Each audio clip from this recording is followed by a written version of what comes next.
د الفرقان مبارکه سوره چې د قرآن عظیم شان 25مه سوره ده په مکې معظمه کې را نازله شوې ده. اویا مبارک آیاتونه لري. تلاوت او پښتو ترجمه یې له 50 آیت څخه اورئ.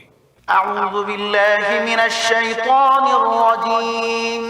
پناه وړم الله تعالی شړل شوي شیطان څخه. بسم الله الرحمن الرحیم. د الله په نوم چې ډیر زیات مهربان پورا رحم لرونکی دی. قل ما أسألكم عليه من أجر إلا من شاء أن يتخذ إلى ربه سبيلا.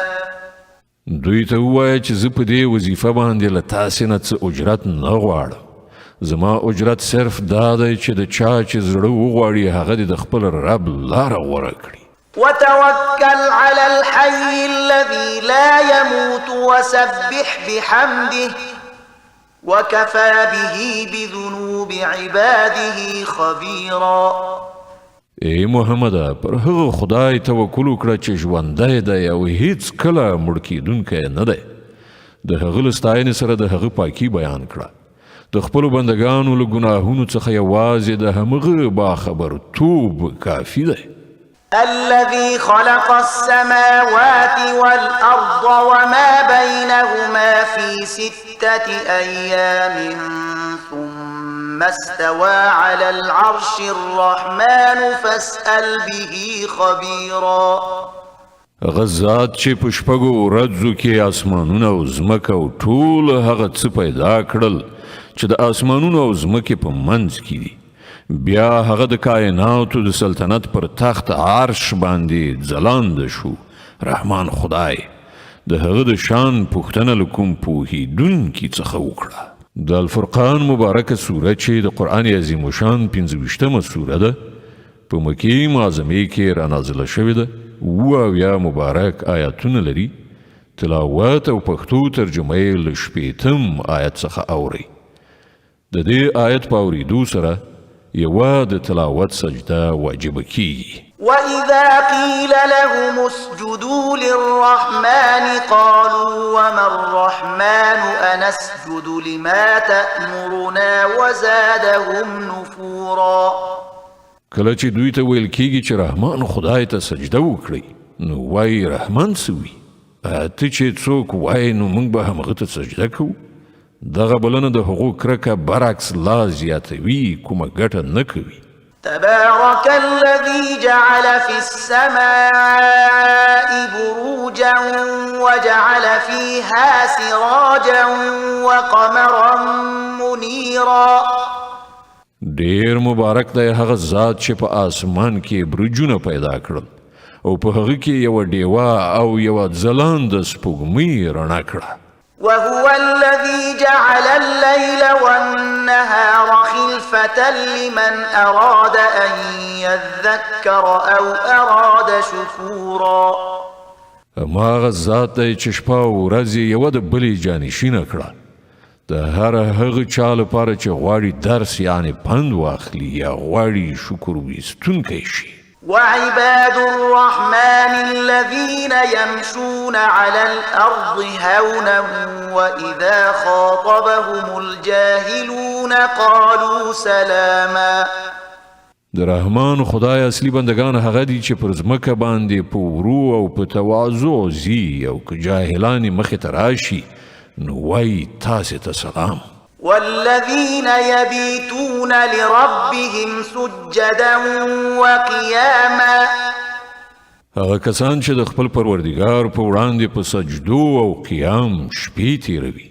والذين يقولون ربنا اصرف عنا عذاب جهنم إن عذابها كان غراما.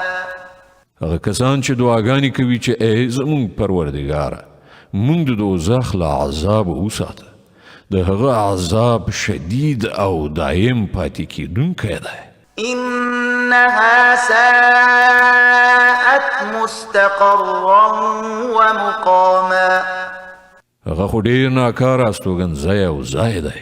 والذين إذا أنفقوا لم يسرفوا ولم يقتروا وكان بين ذلك قواما. کسان چې کله لګښت کوي نو نه بې ځایه لګښت کوي او نه بخیلي، بلکې د هغو لګښت د دغو دواړو سرحدونو په منځ کې په میانه روي ولاړ وي. والذين لا يدعون مع الله إلها آخر ولا يقتلون النفس التي حرم الله إلا بالحق ولا يزنون ومن يفعل ذلك يلقى أثاما. هغه کسان چې الله نه پرته کوم بل معبود نه بلي، هغه نفس په ناحق نه وژني چې خدای حرام کړی وي، او نه د زنا مرتکب کیږي، خو هر څوک چې دغه کار وکړي هغه به د خپل ګناه بدله ومومي. يضاعف له العذاب يوم القيامة ويخلد فيه مهانا. د قیامت په ورځ به هغه ته مکرر عذاب ورکړل شي او په همغه کې به هغوی د تل لپاره ذلیل پراته وي. إلا من تاب وآمن وعمل عملا صالحا فأولئك يبدل الله سيئاتهم حسنات وكان الله غفورا رحيما. مګر دا چې چا له دغه ګناهونو څخه وروسته توبه ویستلی وي او ایمان یې راوړی وي او غوره عمل یې کړی وي، د دغسې خلکو بدی به الله په نیکیو بدلې کړي او هغه ښه بخښونکی او خورا مهربان دی. ومن تاب وعمل صالحا فإنه يتوب إلى الله متابا. څوک چې د توبې په ویستلو نیک عملي غوره کوي هغه نو د خدای لوري ته داسې راګرځي لکه څنګه چې د ګرځېدلو حق دی. والذين لا يشهدون الزور وإذا مروا باللغو مروا كراما. او د رحمان خدای بندگان هغه دي چې د دروغ شاهدین نه وایي او که په کوم بابیزه شي باندې ورشي نو د شریفو انسانانو په څیر په شریفانه چلند ورڅخه تیریږي. والذين إذا ذكروا بآيات ربهم لم يخروا عليها صما وعميانا. هغو ته که د هغو د پروردګار د آیتونو په اورولو نصیحت کیږي نو هغوی پرې ځان ړوند کون نه اچوي، یعنې دغه پند او نصیحت نالیدلی نه نیسي. والذين يقولون ربنا هب لنا من أزواجنا وذرياتنا قرة أعين واجعلنا للمتقين إماما.